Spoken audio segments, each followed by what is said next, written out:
चलिए दोस्तों, तो हम अपने वीडियो की शुरुआत करते हैं और आज हम जो जॉन मिल्टन है उनके जो प्रीवियस ईयर्स के क्वेश्चंस हैं उनको मैं आपको एक एक करके समझाऊंगा और उनको एक्सप्लेन करूंगा। आपसे ये रिक्वेस्ट है कि जो भी पॉइंट मैं आपको बताऊं उसको आप नोट कर लीजिएगा और यहीं से आपका जो है तैयारी शुरू हो जाती है जॉन मिल्टन की। यदि ये डिटेल आप नोट कर लेते हैं तो आपको, मुझे नहीं लगता कि कोई किताब आपको खरीदने की जरूरत पड़ेगी। एक एक पॉइंट जरूर आपको नोट करना होगा, जो भी मेरे द्वारा ओरली बोला जाएगा या जो सामने क्वेश्चंस के रूप में आपको दिखाई देता है। देखिए, शुरुआत करते हैं फर्स्ट क्वेश्चन से। फर्स्ट क्वेश्चन है, sky lowered and the muttering thunder, some sad drops wept at completing of the moral sin. सबसे पहले तो ये कहा गया है, क्वेश्चन था दीज लाइन्स आर, ये लाइन्स किसकी हैं, कहां से ली गई हैं। तो एक बार फिर से लाइन देखिए, the sky lowered, sky lowered करती है, नीचे हो जाती है, झुक जाती है। एंड थंडर, और जो बिजली है वो म्यूटिंग करती है, बड़बड़ाती है। सम सैड ड्रॉप्स, और बूंदों को कहा गया है कि वो दुखी हो गई हैं। एंड वेप्ट, और वो भी रोने लगती हैं। एट कंप्लीटिंग, पूरा होने पर, of the moral sin, mortal sin. अब आपको बता दें सबसे पहले कि ये मॉर्टल सिन क्या है। देखिए, मॉर्टल सिन है दोस्तों, जो कार्य किया गया फ्रूट को खाने का एडम के द्वारा, उस पाप को मॉर्टल सिन कहा गया है। और जब वो घटना हो गई तो उसका यहां पर डिस्क्रिप्शन दिया गया है इन शब्दों में कि इस दुखांत घटना के होने पर आसमान भी नीचे झुक गया, बिजली भी बड़बड़ाने लगी, और जो बूंदे हैं वो भी रोने लगी। तो यहां पर ध्यान रखिएगा, एक तो बात यह है कि दोस्तों जो फिगर ऑफ स्पीच है वो पर्सोनिफिकेशन है।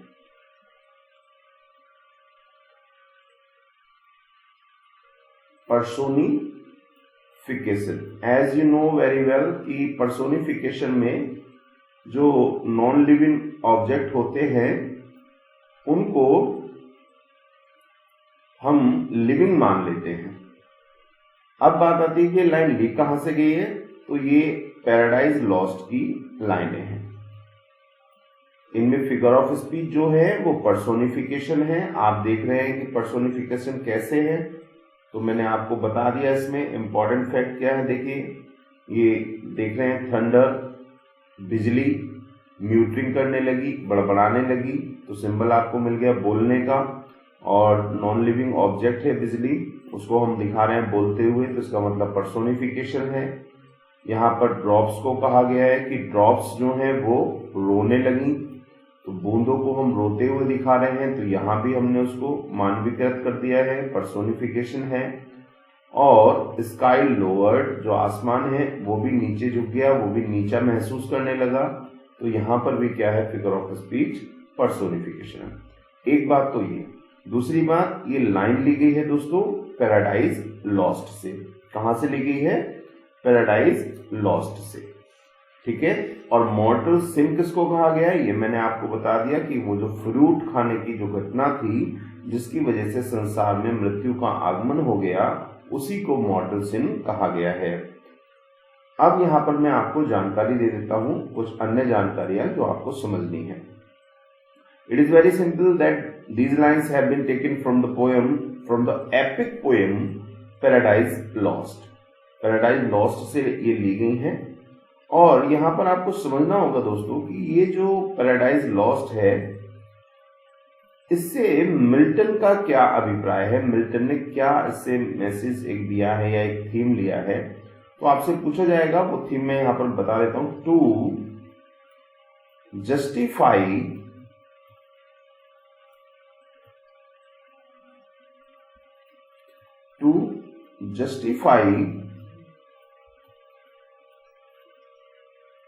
the ways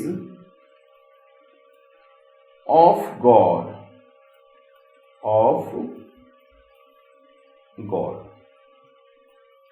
ये आप पूरा लिख लीजिएगा, मैं बोल रहा हूं। To justify the ways, ways means रास्ते या आप कहेंगे कि तरीके। To justify the ways of God to man. आपसे पूछा जाएगा कि मिल्टन का थीम क्या है पैराडाइज लॉस्ट के लिए, या उन्होंने क्या सिंबलाइजेशन दिया है। तो through Paradise Lost Milton wants to justify the ways of God to man. याद रखिएगा, बहुत ही इंपॉर्टेंट है। आगे बात करते हैं। पैराडाइज लॉस्ट पब्लिश्ड इन, याद रखिएगा इंपॉर्टेंट डेट है 1667।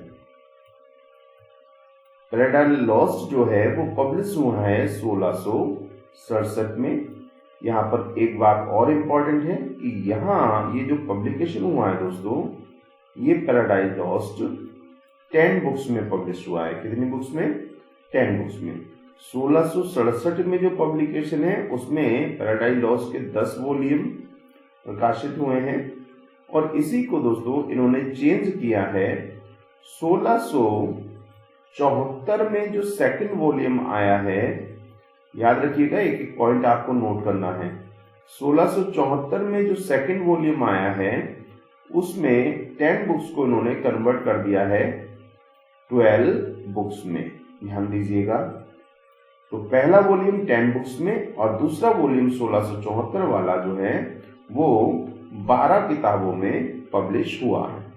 और यहां पर एक जानकारी और आपको दे दूं, इट इज द बेसिक, और ये कहिए कि ये फंडामेंटल रूल है कि अगर कोई वर्क एपिक की श्रेणी में आता है तो उसके 12 से ज्यादा वॉल्यूम या 24 वॉल्यूम होने चाहिए। ऐसा एक मानक तय किया गया है साहित्यकारों के द्वारा इंग्लिश लिटरेचर में, तो वही है। तो इन्होंने भी उसको एक एपिक का रूप देने के लिए 10 बुक से कन्वर्ट कर दिया 12 बुक्स में 1674 वाले वॉल्यूम में। दूसरी इंपॉर्टेंट बात जो आपको समझनी है, सभी फैक्ट्स आपको याद रखना है। पैराडाइज लॉस्ट जो है दोस्तों, मिल्टन को उनके सभी वर्क में उनके ऑटोबायोग्राफिकल एलिमेंट के लिए जाना जाता है। तो अगर आपसे पूछा जाए कि there is any autobiographical element in Paradise Lost, तो you may say that yes. इसमें ऑटोबायो समझते होंगे आप, यानी कि मिल्टन ने अपने आप को रिप्रेजेंट कर दिया है, अपनी थॉट्स इसमें बता दी हैं। ऑटोबायोग्राफिकल एलिमेंट है, अपनी थॉट्स को उन्होंने रिप्रेजेंट किया है, कभी एडम के माध्यम से, और मैक्सिमम नंबर ऑफ टाइम्स उन्होंने सैटर्न के माध्यम से अपने थॉट्स को दिया है। और केवल पैराडाइज लॉस्ट में ही नहीं बल्कि पैराडाइज बिगेन में, यहां तक कि एक राइटर ने तो ये भी कहा, you can find Milton in each and every line of paradise lost, और सभी में उनका ऑटोबायोग्राफिकल एलिमेंट है। शेक्सपियर में और इनमें यही एक डिफरेंट है, बहुत बड़ा डिफरेंट है। एक तो ये रिलीजियस पोएट है, और शेक्सपियर की अगर हम बात करें तो आप कभी पंक्ति को पढ़ते समय ये फील नहीं करेंगे कि इसमें शेक्सपियर को हम पढ़ रहे हैं। But when you read Milton, तो मिल्टन की लाइन जब आप पढ़ेंगे और उसको लाइफ को अगर आप जानते हैं तो आपको कनेक्ट हो जाएगा कि I am just reading about something Milton. ठीक है, आगे बात करते हैं दोस्तों कि ये जो पैराडाइज लॉस्ट है इसको कब लिखना प्रारंभ किया गया और कब इसको फिनिश किया गया। तो यहीं पे मैं आपको बता देता हूँ, याद रखिएगा, पॉइंट बहुत इंपॉर्टेंट है। ये सारे पॉइंट आपको ध्यान रखने हैं, किसी पॉइंट को आप मिस मत कीजिएगा। देखिए, इसको लिखना स्टार्ट किया था मिल्टन ने 1658 में। 1658 में इन्होंने इसको लिखना स्टार्ट किया है पैराडाइज लॉस्ट को, और इन्होंने इसको कंप्लीट कर दिया है 1665 में। 1665 1965 में इन्होंने इसको कंप्लीट कर दिया है। और आपको मालूम है पब्लिश कब कराया है इन्होंने इसको, 1667 में फर्स्ट टाइम और 1674 में सेकंड टाइम। दोनों बातें याद रखिएगा। फिर से मैं एक बार समझा देता हूं आपको, बड़े आराम से समझिए।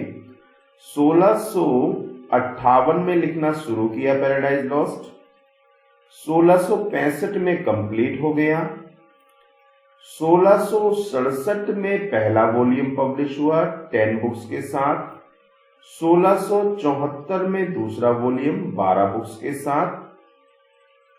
ये फैक्ट्स आपको समझ में आ गए होंगे। एक क्वेश्चन यहीं से ओरिजिनेट होता है कि Milton wrote Paradise Lost in his phase. कौन से फेज में उन्होंने लिखा है अपनी लाइफ के? तो ये बड़ा सिंपल क्वेश्चन है, अगर आप थोड़ा सा भी जानते हैं इसके बारे में। देखिए, आपको मालूम है कि मिल्टन की डेथ कब हुई है? मिल्टन की डेथ 1674 में हुई है। अगर मैं सही हूं तो ये 1674 में, और 1667 में वर्क पब्लिश हुआ है। तो आप यहीं से अंदाजा लगा लीजिए कि कौन सा फेज होगा। तो ये लास्ट फेज कहलाता है इनके वर्क्स का।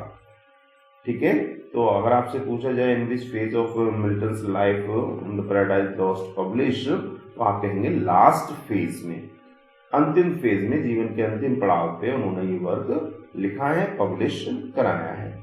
आपको समझ में आ गया। अब एक क्वेश्चन और है दोस्तों, उसको भी समझिए। देखिए, हमने कहा कि पैराडाइज लॉस्ट के 10 और 12 वॉल्यूम हैं। 67 वाले वॉल्यूम में 10 किताबें थी, तो वो 10 किताबें किस किस को तोड़ करके 12 में बदल दी गई। उसको आप समझिए कि जो 7th बुक है, 7th बुक को तोड़ करके बुक बन गई हमारी 11th। 7th को बांट दिया उन्होंने और बुक हमारी कंप्लीट हुई 11th। मीन्स ऐसे आप समझ लीजिए, या 11th को छोड़ दीजिए, आप सिर्फ ये याद रखिए कि किस बुक को तोड़ करके 12 वॉल्यूम कंप्लीट हुए हैं। तो 7th बुक को तोड़ करके एक वॉल्यूम बनाया गया, और दूसरा वॉल्यूम जो है वो 10वीं बुक को तोड़ करके बनाया गया। इससे आप याद रखिएगा ये दो बातें। 7th बुक को तोड़ करके एक वॉल्यूम बनाया गया, और एक नया वॉल्यूम 10वीं किताब को तोड़ करके बनाया गया। तो इस प्रकार से 2 वॉल्यूम और हमारे पास एक्स्ट्रा हो गए, और कुल मिलाकर के 12 किताबें पैराडाइज लॉस्ट की हो गई। ठीक है, आपको समझ में आई बात? 7वीं किताब को तोड़ करके एक वॉल्यूम बना दिया गया, और 10वीं किताब को तोड़ करके एक वॉल्यूम बना दिया गया। ठीक है, पब्लिकेशन आपको याद रहेगा 1667 में, लिखना प्रारंभ किया है 1658 में, कंप्लीट हुआ है 1665 में। ये एक एपिक पोएम है। और यदि आप ये जानना चाहते हैं कि एपिक क्या होता है, तो आप मेरे पुराने वीडियोस में आप उसमें देख सकते हैं। मैंने बताया है, बहुत अच्छे से थ्योरी बताई है कि व्हाट इज एपिक। आप देख लीजिएगा, और मैं लिंक आपको भेज दूंगा, और आप एक बार चेक कर लीजिएगा, मिल जाता है तो ठीक है, नहीं तो मैं फिर उसको अपलोड कर दूंगा। रीअपलोड, आई थिंक मैंने कुछ वीडियोस डिलीट किए थे, तो उसके बारे में आप उसमें से देख लीजिएगा। आगे 1-2 पॉइंट और मैं आपको इसमें बता देता हूं।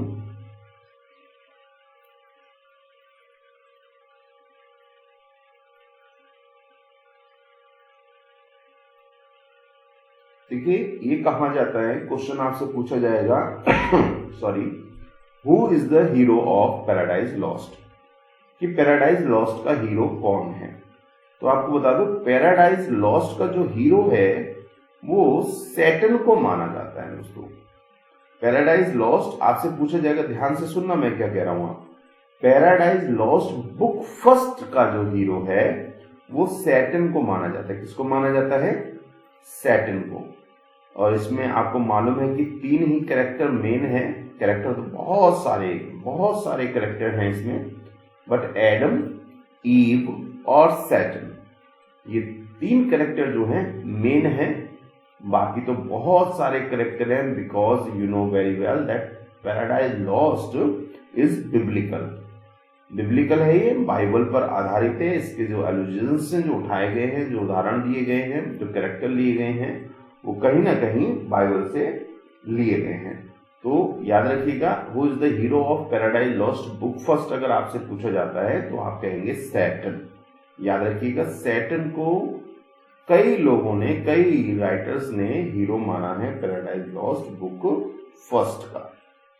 मुझे उम्मीद है ये सारे फैक्ट आपको समझ में आए होंगे और आप इनको अच्छे से नोट कर लेंगे। चलिए अगले क्वेश्चन की ओर चलते हैं।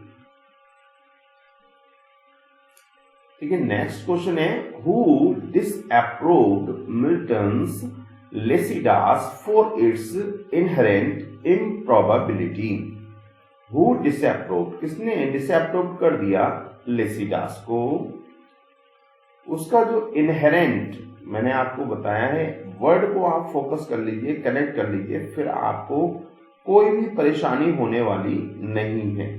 हर चीज को समझना चाहिए, उससे हमें याद रहता है। इनहेरेंट का मतलब होता है पैतृक, जन्मजात, स्वाभाविक या छिपा हुआ या निहित, जो पहले से ही हो।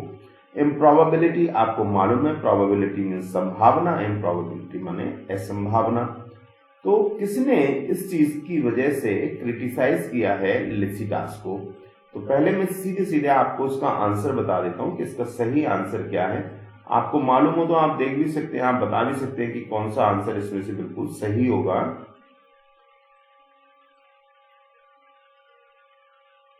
यस, कुछ लोगों ने आंसर जरूर दिया होगा। तो इसमें सही आंसर जो है दोस्तों वो है Samuel Johnson. Samuel Johnson disapproved Lycidas for its inherent improbability. इसमें बहुत डिटेल है, मैं आपको बहुत सारे फैक्ट बताऊंगा, आप एक एक करके उनको ध्यान से सुनिएगा, नोट कीजिएगा। देखिए, सबसे पहला बात कर लेते हैं लेसिडास। तो लेसिडास, पहला जो पॉइंट आपको नोट करना है, it is a pastoral elegy. Pastoral elegy है ये। और एलेजी की थ्योरी अगर आपको समझनी हो तो याद रखिएगा, मेरा जो पिछले वीडियोस हैं पोएट्री फॉर्म वाले, उनको आप देख लीजिएगा, आपको बिल्कुल स्पष्ट हो जाएगा कि एलेजी क्या होती है। एलेजी वाला टॉपिक आप उसमें से देख लीजिएगा। तो पास्टोरल एलेजी है, एक पॉइंट आपको याद रखना है। अब कब ये पब्लिश हुआ है, तो दूसरा इंपॉर्टेंट फैक्ट है 1637 में। अब तीसरा सवाल उठता है कि सर अगर एलेजी है तो जाहिर सी बात है किसी की डेथ पर लिखी गई होगी। तो किसकी डेथ पर लिखी गई है? तो आपको मालूम है एडवर्ड, किंग एडवर्ड की मृत्यु पर इसको लिखा गया है, किंग एडवर्ड। ठीक है, याद रखिएगा, एडवर्ड, किंग एडवर्ड की मृत्यु पर, जिनकी मृत्यु 1637 में हुई थी, और 1637 में ही ये एलेजी लेसिडास लिखी गई। एक एक पॉइंट आप समझिए, बहुत सारे पॉइंट मुझे इसके बारे में आपको बताने हैं। तो तीन बातें हमने समझी कि लेसिडास जो है वो पास्टोरल एलेजी है, 1637 में पब्लिश हुई है, किसकी मृत्यु पर लिखी गई है? किंग एडवर्ड की मृत्यु पर लिखी गई है। अब बात आती है कि एडवर्ड कौन थे। देखिए, एडवर्ड कैम्ब्रिज यूनिवर्सिटी में मिल्टन के साथी थे, मिल्टन के साथ में पढ़ रहे थे, और 1637 में 25 ईयर की एज में, आई थिंक, जब उनकी डेथ हुई, तो चूंकि रॉयल थे तो उनकी डेथ पर एक ट्रेडिशन सी, एक प्रथा सी चल गई कैम्ब्रिज यूनिवर्सिटी में कि सभी जो पोएट्स थे, जो युवा पोएट्स थे, उनको बोला गया कि आप एक कलेक्शन बनाइए एलेजीज का। एलेजीज आप उसमें लिखिए किंग एडवर्ड के ऊपर, और मैं आपको नाम भी बताऊंगा, आप चाहे तो नोट कर लीजिए। तो दो पार्ट बनाए गए, उस राइटर्स के द्वारा, उन राइटर्स के द्वारा जो एलिजी लिखी गई एडवर्ड के ऊपर, तो उसमें जो सेकंड पार्ट था उसका मैं नाम आपको बता देता हूँ। हालांकि ये इतना इम्पोर्टेंट नाम तो नहीं हो सकता है इम्पोर्टेंट, वो नाम है obsequious to the memory of Mister Edward King. फिर से सुन लीजिए, obsequious to the memory of Mister Edward King.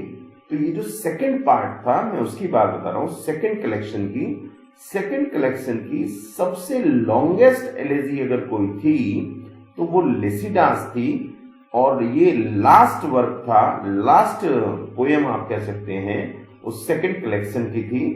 तो ध्यान रखिएगा, Lycidas is a pastoral elegy published in 1637 on the death of Edward King. Edward King died in 1637। ये भी आपको बता दूं कि इनका जहाज जो था वो आयरिश सी में डूब गया था, डूबने से इनकी मृत्यु हो गई थी, और ये वेल्स की ओर जा रहे थे, वेल्स के कोस्ट में इनकी डेथ हुई है, इनका जहाज डूबने से। और कोई एक्सीडेंट नहीं हुआ था, बल्कि जहाज जो है वो डैमेज था, जिसकी वजह से इनकी मृत्यु हुई। और उस समय कैम्ब्रिज यूनिवर्सिटी में एक होड़ सी हो गई, सभी लोग एलिजी लिखने लगे किंग एडवर्ड पर। तो Milton was asked to write an elegy on the death of Edward King. उनके मित्र भी थे, एक युवा पोएट भी थे, खुद एडवर्ड भी एक युवा पोएट थे। तो उनकी मृत्यु पर इन्होंने ये लिसिडास जो है ये लिखा है। अब एक फैक्ट और आपको याद रखना है, समझिएगा कि इसका थीम क्या है। तो लिसिडास के अंदर 3 थीम्स लिए गए हैं, आप कह सकते हैं। पहला है, या यूं कहिए कि मोस्ट इंपॉर्टेंट क्या है, वो मैं आपको बताता हूं। मोस्ट इंपॉर्टेंट है डेथ। ये सबसे ज्यादा इंपॉर्टेंट थीम है इनकी लिसिडास का। दूसरा है दोस्तों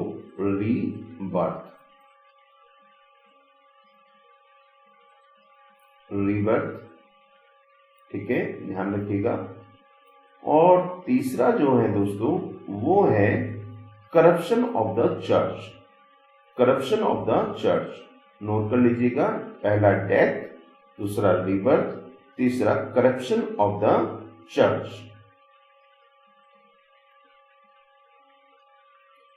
आपसे पूछा जाए कि इन विच वर्क, ये क्वेश्चन आया हुआ है I think. In which work Milton criticises और mention the corruption of the church, तो आप कहेंगे लिसिडास। इनके जो थॉट्स हैं करप्शन पर, चर्च के करप्शन पर, वो लिसिडास में हमको देखने को मिलते हैं। ये फैक्ट्स दोस्तों आप जरूर याद रखिएगा। अब 2 फैक्ट और मैं यहां पर आपको बताऊंगा, आप उनको नोट कीजिएगा कि लाइफ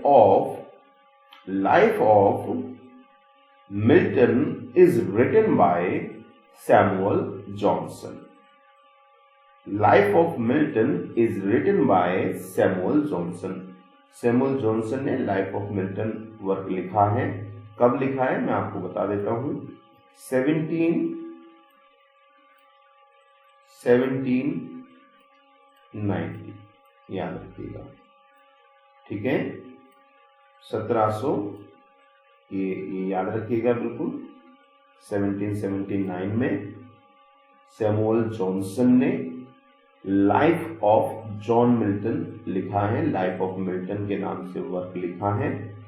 दूसरी इंपॉर्टेंट बात, कई लोगों का ये क्वेश्चन एग्जाम में गलत हो गया था, मैं आपको समझाना चाहता हूं कि इतने फेमस राइटर हैं, यानी कितने लोगों ने इनके बारे में, इनकी जीवनी को लिखा होगा। तो पर्टिकुलरली एग्जाम में क्वेश्चन जब आया तो कुछ को सैमुअल जॉनसन का नाम नहीं मालूम था, सबको डेविड मैसन का नाम मालूम था, क्योंकि आपको बता दूं डेविड मैसन ने भी इनकी लाइफ को लिखा है। डेविड मैसन, आप नोट कर लीजिएगा, सुन भी रहे होंगे, डेविड मैसन, MASSON। डेविड मैसन ने भी इनकी लाइफ को लिखा है। तो ये जो इंपॉर्टेंट है, दोनों नाम आप याद कर लीजिएगा, सैमुअल जॉनसन ने भी लिखा है और डेविड मैसन ने भी लिखा है। चलिए, बहुत सारे फैक्ट हैं, ये सभी आपको याद करने हैं, आपको नोट करने हैं। अगले क्वेश्चन की ओर चलते हैं। Who among the following regarded Saturn as the real hero of Paradise Lost? दोस्तों, ये क्वेश्चन आप मुझे ढूंढ करके बताइएगा इसका आंसर सही क्या है। जो मेरे पास आंसर है वो है एस.टी. कॉलरिज सही आंसर है कि किसने सैटर्न को रियल हीरो माना है पैराडाइज लॉस्ट का। आप इसको चेक करिएगा और मुझको बताइएगा कि सही आंसर इसमें क्या है। वैसे ST. Coleridge is the correct answer. Who among these is not among the university wits? दोस्तों, यूनिवर्सिटी विट्स का क्वेश्चन मैं अभी यहाँ पे छोड़ूंगा। इसको मैं अगले किसी वीडियो में आपको क्लेरिफाई करूंगा। थोड़ा लंबा टॉपिक है, बहुत सारी बातें समझानी है। नेक्स्ट क्वेश्चन है, Leviathan is a famous work by. दोस्तों, बहुत ही इंपॉर्टेंट है। देखिए, जो भी राइटर हैं आपके सिलेबस में, चारों राइटर, उनसे रिलेटेड क्वेश्चंस आपसे पूछ लिए जाते हैं, या उनके किसी फेमस इवेंट से या वर्क से रिलेटेड जो भी क्वेश्चन है उसको पूछ लिया जाता है, या किसी ने वर्क लिख दिया है तो उसको जरूर पूछ लिया जाता है। एक्चुअली है क्या घटना, मैं आपको बता देता हूँ। पहले ये बता देता हूँ, उसका आंसर आपको मालूम हो गया है, नीचे लिखा हुआ है। थॉमस हॉब्स ने एक वर्क लिखा है सॉरी, थॉमस हॉब्स ने वर्क लिखा है लेवियाथन, और ये पब्लिश हुआ है 1651 में। ध्यान रखिएगा, 1651 में। तो लोग कई बार सोचते हैं कि कहां से कैसे ये मेंशन हो गया। चूंकि इसका कनेक्शन बन रहा है बस इस शब्द से मिल्टन के साथ, इसीलिए ये क्वेश्चन पूछ लिया गया है। तो Leviathan is a work by Thomas Hobbes. Leviathan है क्या? Leviathan is a sea monster. Sea monster है ये, और आप कह सकते हैं कि ड्रैगन लाइक और स्नेक लाइक, सांप के जैसा लेवियाथन। तो सी मॉन्स्टर है ये, इसको याद रखिएगा। तो कहाँ ये मिल्टन से कनेक्ट हो रहा है ये आपको समझा दूं कि सैटर्न इज कंपेयर्ड, आपसे पूछा जाएगा Satan is compared to, Satan की तुलना किससे की गई है? मिल्टन ने सैटर्न की तुलना किससे की है? तो Satan is compared to Leviathan. तो यहां पर ये बात कनेक्ट हो रही है, सैटर्न की तुलना लेवियाथन से की गई है, इसको याद रखिएगा। और यहां पे आपसे क्वेश्चन पूछ लिया गया कि Leviathan is a work by, किसका वर्क है? ठीक है, ध्यान रखिएगा। बस केवल मैंने कहा था कि कनेक्टिविटी अगर कहीं बनती है तो इस तरह के क्वेश्चंस पूछ लिए जाते हैं। ऐसा नहीं है कि ये पहली बार हुआ है, शेक्सपियर के कई वर्क में भी ऐसा हुआ है। और इसकी जो डिटेल है दोस्तों, मैंने कहा था कि मिल्टन के वर्क में सभी डिटेल्स बिब्लिकल हैं, तो बिब्लिकल एलुजन है ये। इसकी लेवियाथन का वर्णन भी जो हमें बाइबल में मिलता है। Milton's Lycidas is an, I have told you before कि लेसिडास क्या है दोस्तों, किस प्रकार का वर्क है, तो आपको मालूम है किस प्रकार का वर्क है, एलेजी है। और इसमें अगर पास्टरल एलेजी लिखा होता दोस्तों तो सही आंसर भी क्या होता? पास्टरल एलेजी होता। Milton begins paradise Lost Book first with, important question है, ध्यान से समझिएगा कि वो कहते हैं कि मिल्टन ने जो पैराडाइज लॉस्ट का बुक फर्स्ट लिखा है उसकी शुरुआत कहां से हुई है, ये किस चीज से हुई है, क्या है वो फर्स्ट में? देखिए, अगर शुरुआत में होता है तो जनरली अगर प्ले है तो प्रोलोग होगा, और अगर एपिक है तो निश्चित रूप से उसमें इन्वोकेशन होता है, आवाहन होता है किसी देवी देवता। मैक्सिमम टाइम तो इंग्लिश लिटरेचर में किसी गॉडेस को इन्वोक किया जाता है, उनका आवाहन किया जाता है। तो जो 26, यहां पर भी आप जानकारी को नोट करें, जो 26 स्टार्टिंग लाइंस हैं दोस्तों पैराडाइज लॉस्ट बुक फर्स्ट की, that is a invocation of the heavenly muse. Heavenly muse, heavenly goddess को वो एड्रेस्ड हैं, उनका इन्वोकेशन किया गया है। उनको पुकारा गया है। मिल्टन उनसे प्रे करते हैं कि जिस बड़े ग्रंथ को मैं लिखने जा रहा हूं उसके लिए मुझे प्रेरणा दीजिए। इम्पोर्टेंट बात यह है कि 26 लाइन्स हैं जो इस तरह से इन्होंने यूज की हैं इन्वोकेशन के रूप में। और उससे भी ज्यादा इम्पोर्टेंट बात यह है कि there are only 2 sentences used in 26 lines। हालांकि इस तरह के क्वेश्चंस मुझे नहीं लगता आपसे पूछे जाएंगे, but I am just telling you. तो याद रखिएगा, इन्वोकेशन से इसका जो है शुरुआत हुई है। और as I told you that there are 3 main characters, the whole Paradise Lost move round them. पहला आपको मालूम है एडम है। दूसरा आपको मालूम है ईव।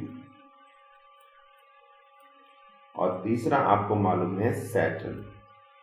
भाई इसको तो भूलिएगा मत, बिकॉज आपको क्या बताऊं, इसकी स्पीच को पढ़ करके मैंने कितनी बार अपने जीवन में मोटिवेशन पाया है। इतनी जबरदस्त स्पीच है इसकी, आपको क्या बताऊं कि अगर आपने एक बार डीपली पढ़ लिया ना तो आप पूरी जिंदगी में कभी निराश नहीं हो सकते। इतनी गंभीर। कहता है what though the field be lost, क्या हो गया अगर हमारा स्वर्ग हमसे छिन गया तो। कहता है better to reign in hell than serve in heaven. बोले मैं स्वर्ग में किसी की नौकरी करने से अच्छा, नौकर बनने से अच्छा नरक में राजा बन के रहना पसंद करूंगा। इतना मोटिवेटेड है, सेल्फ कॉन्फिडेंट पर्सन दिखाया गया है। कहता है what though the field be lost, mind is its own place that can make heaven to hell और हेल टू हेवन। आप समझिए बात को क्या कह रहा है। कह रहे तुम जिस परिस्थिति में रहते हो that does not matter, it is the playing of the mind. Your mind just runs you.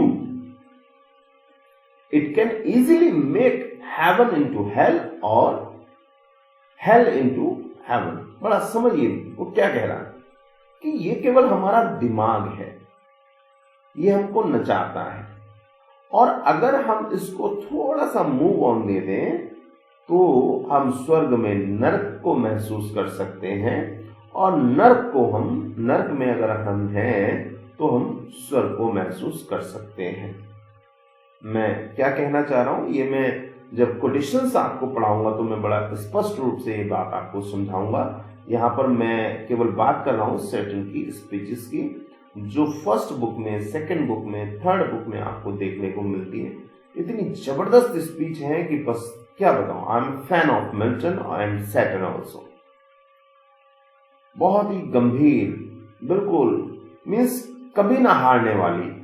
कुछ लोग मेरे कुछ कमेंट से, पर्सनल कमेंट से नाराज हो जाते हैं, पर मेरे भाइयों, मेरे साथियों, नाराज होने की बात नहीं है। मैं बार बार आपसे कहता हूं कि एक समय आएगा जब मैं आपको थोड़ा सा अपनी लाइफ के बारे में बताऊंगा, क्या ट्रेजेडीज मैंने अपनी लाइफ में फेस की। खैर इस समय उस पर बात नहीं करूंगा।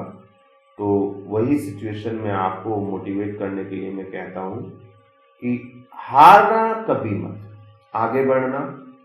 फैसला तुम्हारा है, ये तुम्हारी कहानी है, इसके हीरो भी तुम हो, इसके विलेन भी तुम हो। चलते हैं अगले क्वेश्चन की ओर। The word that completes the famous line, वो शब्द ढूंढ करके बताइए। देखिए मैंने अभी बोला था, वही लाइन आ गई है। क्या जबरदस्त लाइन है। बेटर टू रेन, बहुत अच्छा होगा रेन, शासन करना, इन हेल में। हेल से मतलब दोस्तों यहाँ पर बुरी अवस्थाओं में है, बुरी कंडीशंस में, बैड प्लेसेस में है। Then serve in heaven, as I told you that कि हेवन की तुलना में, स्वर्ग की तुलना में, या अच्छे स्थान पर नौकर बनने की तुलना में मैं नरक में राजा बन के रहना पसंद करूंगा, बुरे स्थानों पर राजा बन के रहना पसंद करूंगा।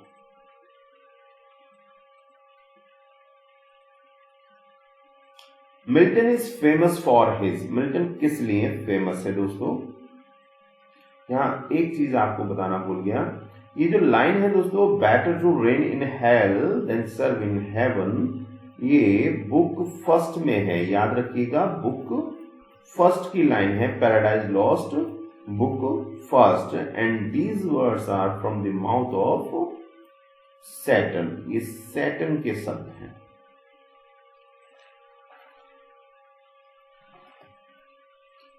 एक क्वेश्चन है, the Milton is famous for, Milton किस लिए फेमस है? तो Milton is famous for grand style. अब आप सोचेंगे कि सर ये बता दो ग्रांड स्टाइल क्या है, लेकिन ग्रांड स्टाइल को पहले तो आप यहां पर थोड़ा सा मेंशन कर लीजिए। Grand style is also known as high style, means उच्च श्रेणी लेखन कला, कुछ नहीं है, थोड़ा समझिएगा, उच्च श्रेणी की लेखन कला। हाई स्टाइल भी इसको कहा गया है, क्या कहा गया है? High style. तो आप ग्रांड स्टाइल कह लीजिए, हाई स्टाइल कह लीजिए, दोनों एक ही बातें हैं।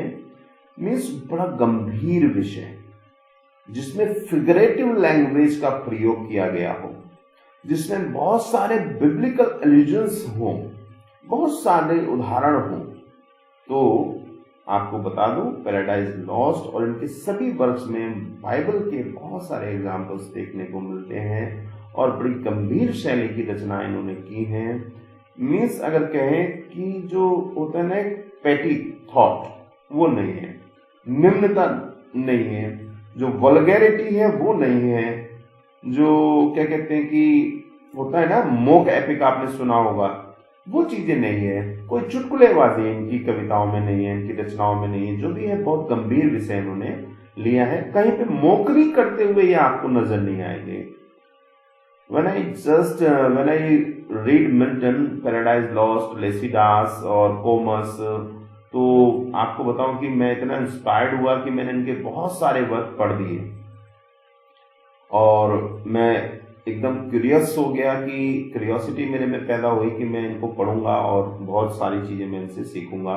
And it is a most, आप कहिए कि सबसे ज्यादा प्रेरणा देने वाली बात मेरे को, जब मैंने 11th क्लास में इनकी रचना ऑन हिज ब्लाइंडनेस को पढ़ा था, तब मेरे को सबसे ज्यादा इंपॉर्टेंट बात ये लगी थी कि अंधा व्यक्ति जब अंधा होने के बाद पैराडाइज लॉस्ट जैसा ग्रंथ लिख सकता है, जिसको बाइबल के बाद दूसरा स्थान प्राप्त है, तो सोचिए क्या मैं इस जॉब को पाने के लिए मेहनत नहीं कर सकता?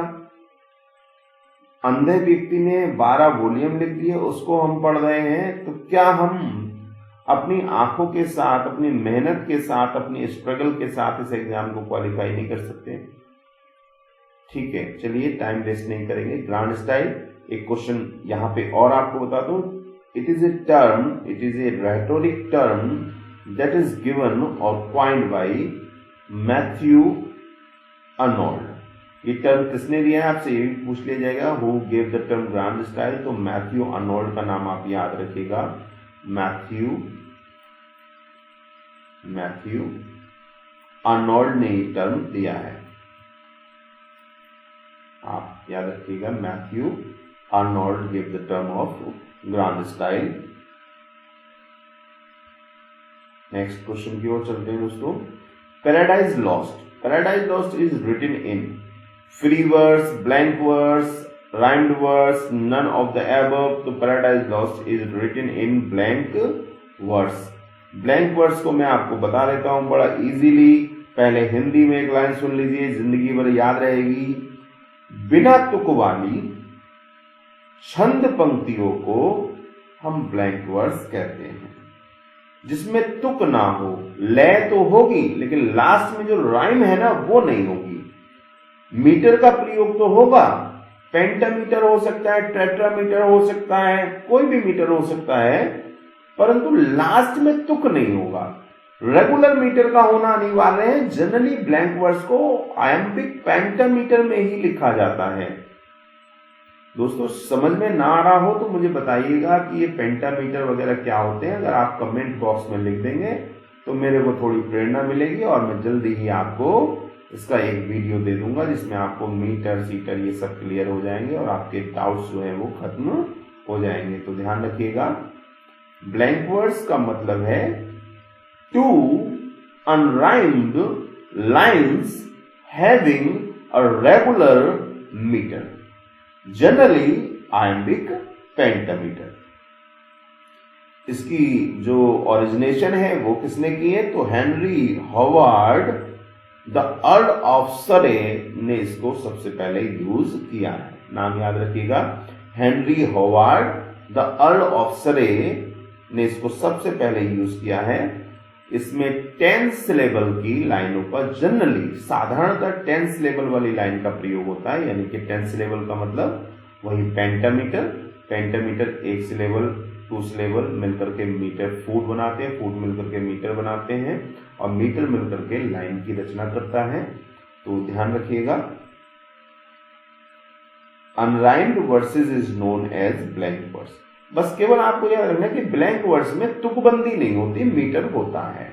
यानी कि छंद रचना ऐसी छंद पंक्ति जो तुक ना हो, जिसमें लास्ट में 2 लाइनें होंगी उनके अंदर तुक नहीं होगा, यानी कि एक से शब्दों की साउंड नहीं आएगी। बस इतना आपको ध्यान रखना है। Thank you so much. मिलते हैं अगले वीडियो में।